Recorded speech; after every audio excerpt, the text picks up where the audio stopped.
কিছু করতে পারে। মিথ্যে কথা বলছো। আসলে সমস্যাটা কোথায় জানো তো বড় বৌদি, যে মেয়েটা আত্মহত্যার নাটক করতে পারে, মন্দিরে বিয়ের নাটক করতে পারে, তাকেও বিশ্বাস করা খুব একটা ইজি নয় কিন্তু।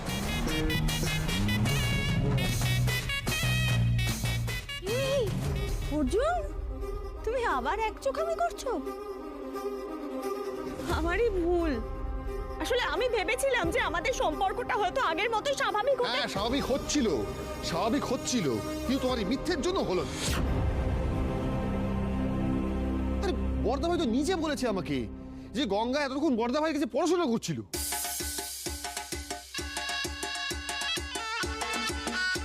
বর্দা ভাই? উদয়নদা? হ্যাঁ। এই উদয়নদা, তুমি গঙ্গার হয়ে মিথ্যা কথা বলছো? তুমি? ও মা গো, এখন বর্দার কথাও মিথ্যা হয়ে গেল না?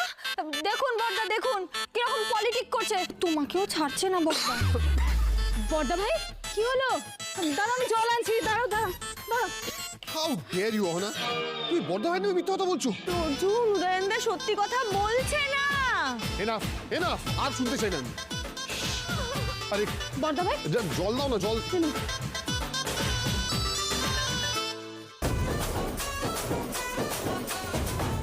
আমার দাদার ব্যাপারে আমি আর একটা কথা শুনবো না, কিন্তু আমি বলে দিচ্ছ না, খুব খারাপ হয়ে যাবে ভাই।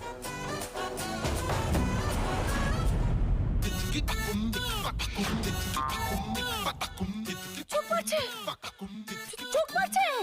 এই অর্জুন, চোখ মারছে। চোখ মারছে, দেখো চোখ মারছে ও।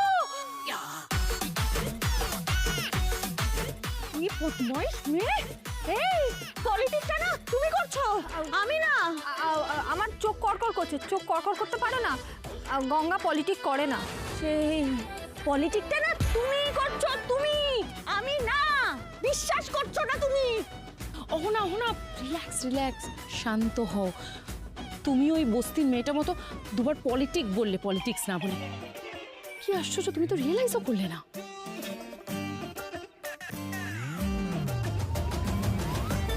আরে দাঁড়াও, এখন এসব কথা বলার সময় নয়। মেয়েটার পায়ে চোট লেগেছে, ওকে তো ঘরে নিয়ে যেতে হবে। হ্যাঁ, পায়ে ক্রেপ ব্যান্ডেজ দিতে হবে। আমি ক্রেপ ব্যান্ডেজটা নিয়ে আসছি, আর তুমি ততক্ষণ বরফটা দাও। হ্যাঁ, আমি ব্যান্ডেজটা নিয়ে যাচ্ছি। দেবতুল্য মানুষ, তার ব্যাপারেও মিথ্যে কথা বলছো তুমি অহনা। দেখো তোমার জন্য ক্রেপ ব্যান্ডেজ হাতে দৌড়ালো এক্ষুনি। ছি, আর ভালো লাগছে না আমার এগুলো। অহনা ম্যাডাম, বস্তির মেয়েদের হারানো অত সোজা নয়। আপনারই অস্ত্রে আপনাকে ফাঁদে ফেললাম আজ। শুধু মিথ্যে আর মিথ্যে। স্যারের সাথে ভালোবাসার অভিনয় করা না, স্যারকে বাঁচানোর জন্য আমি সব কিছু করতে পারি।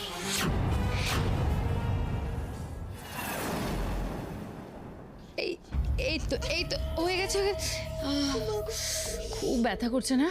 তুমি আর উঠো না, শুয়ে থাকো, বুঝলে তো? তুমি একটু রেস্ট নাও, আমি বরফ নিয়ে আসছি, ঠিক আছে? দাঁড়াও, আসছি আস্তে।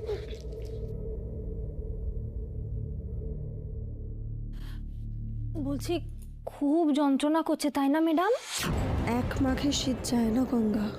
ওমা, আপনি এরকম কথা বলেন না? মানে আমি তো জানতাম শুধুমাত্র বস্তির মেয়েরা এই ধরনের কথা বলে। গঙ্গা! আহা, দেখলেন তো বাড়াবাড়ি করার ফলটা কেমন পেয়ে গেলেন। আর বস্তির মেয়ে জিতবে না বলেছিলেন না? দেখলেন তো, শেষমেশ বস্তির মেয়ে জিতে গেল। আর এইভাবে প্রত্যেকবার বস্তির মেয়েটাই জিতে যাবে।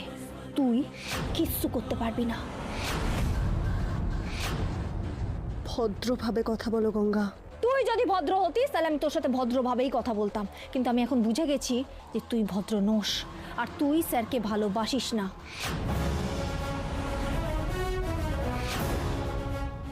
তুই যদি স্যারকে ভালোবাসতিস তাহলে আমিই সরে যেতাম, তোদের মাঝখানে আমি দাঁড়াতামই না। কিন্তু গঙ্গা বুঝে গেছে যে তুই স্যারকে ভালোবাসিস না, তোর অন্য কোনো উদ্দেশ্য আছে। চলে গিয়েছিলিস তো, আবার ফিরে এসছিস। এখন তোর কি উদ্দেশ্য সেটা আমি বুঝতে পারছি না, কিন্তু একদিন না একদিন আমি বুঝতে পারবো তুই কি উদ্দেশ্যে ফিরে এসেছিস। যেভাবে দারোগা বাবুর মুখোশটা টেনে ছিঁড়ে দিয়েছি না, একদিন তোর মুখোশটাও টেনে ছিঁড়ে দেব। আর যতদিন তোর মুখোশ টেনে ছিঁড়তে না পারছি না, ততদিন এই এক দাগ করে ওষুধ তোর চলবে। বড্ড বেশি পাখনা গজিয়েছে মেয়েটার। স্যার আমারই থাকবেন, তুই যতবার হাত বাড়াবি স্যারের দিকে ততবার আমি তোকে কেস খাওয়াবো।